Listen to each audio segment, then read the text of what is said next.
नमस्कार। हर त्योहार के पीछे कुछ ऐसी कहानियां होती हैं जो हमें आस्था का असल मतलब सिखाती हैं।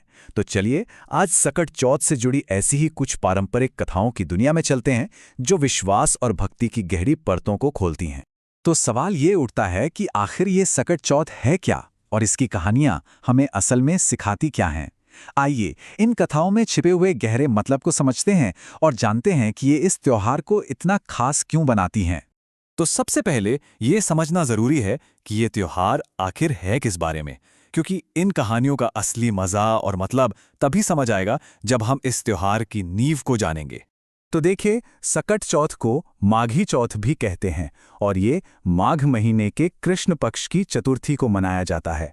ये वो खास दिन है जब माताएं अपनी संतान की लंबी उम्र, अच्छी सेहत और खुशियों के लिए भगवान गणेश का व्रत रखती हैं और उनकी पूजा करती हैं। वैसे तो ये व्रत मुख्य रूप से एक माँ अपनी संतान के लिए रखती है, लेकिन बात सिर्फ यही तक सीमित नहीं है। ऐसी महिलाएं जिन्हें संतान नहीं है, वो संतान की कामना के लिए और कोई भी इंसान अपने जीवन की मुश्किलों और बाधाओं को दूर करने के लिए इस व्रत का सहारा लेता है।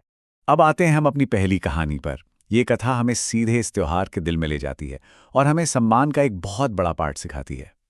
जरा सोचिए, भगवान विष्णु का विवाह समारोह हो रहा है। सभी देवी देवताओं को बुलाया गया है, लेकिन एक देव को जानबूझकर न्योता नहीं दिया गया, और वो कौन थे? भगवान गणेश।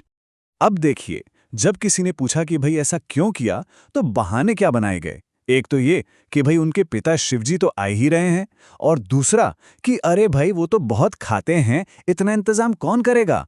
ये सिर्फ बहाने नहीं थे, ये सीधा सीधा उनका अपमान था। लेकिन किसी देवता का अपमान हो और सब कुछ ठीक ठाक हो जाए, ऐसा कैसे हो सकता है? बारात जैसे ही आगे बढ़ी, रथ के पहिए जमीन में ऐसे धंसे कि निकल ही नहीं रहे। जब सारी कोशिशें फेल हो गई, तब नारद जी ने बताया कि ये संकट गणेश जी के अपमान की वजह से आया है। फिर क्या था, उन्हें पूरे सम्मान के साथ वापस लाया गया, उनकी पूजा की गई और तब जाके एक साधारण बढ़ई ने गणेश जी का नाम लेकर उन पहियों को ठीक कर दिया। ये तो हुई सम्मान की बात। अब जो अगली कहानी है वो सच में दिल को छू लेने वाली है।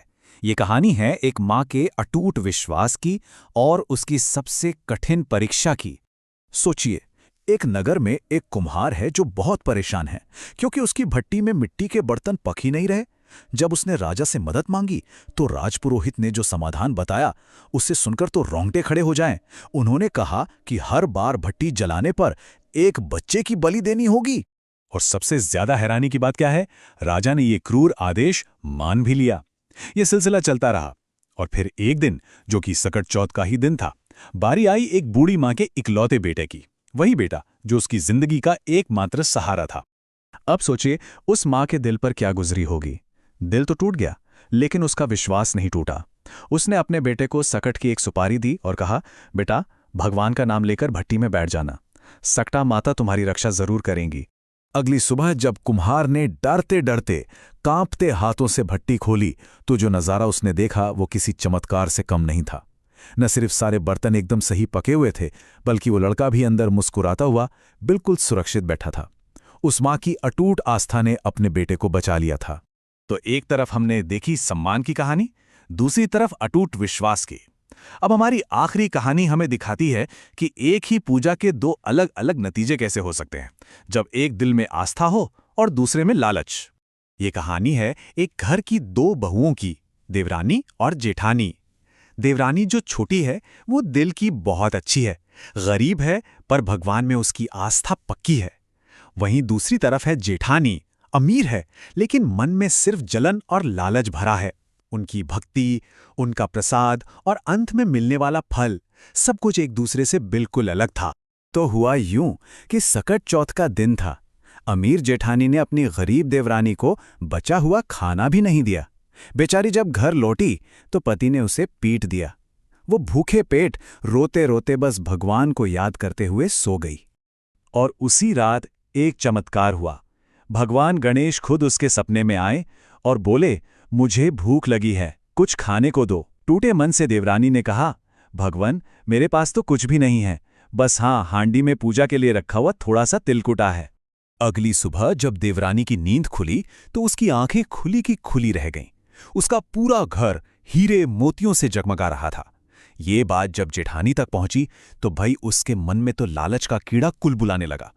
उसने ठान लिया कि वो भी ठीक ऐसा ही करेगी। तो जेठानी ने पूरा नाटक रचा, जानबूझ के पति से पिटवाया, भूखी सोई।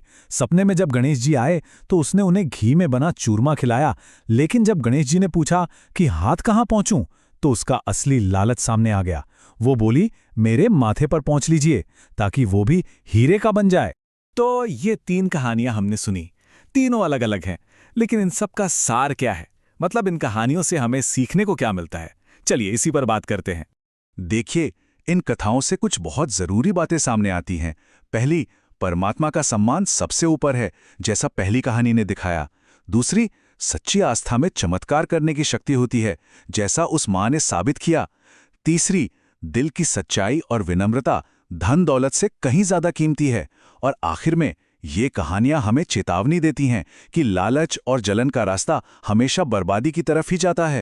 और अंत में एक सवाल हम सब के लिए, आज की इस भाग दौड़ भरी जिंदगी में जहां हम हर चीज को तर्क से तोलते हैं, ये प्राचीन कहानियां हमें विश्वास और भक्ति के बारे में क्या सिखा सकती हैं? आज के समय में इनकी क्या अहमियत है? इस पर सोचिएगा जरूर। नमस्कार।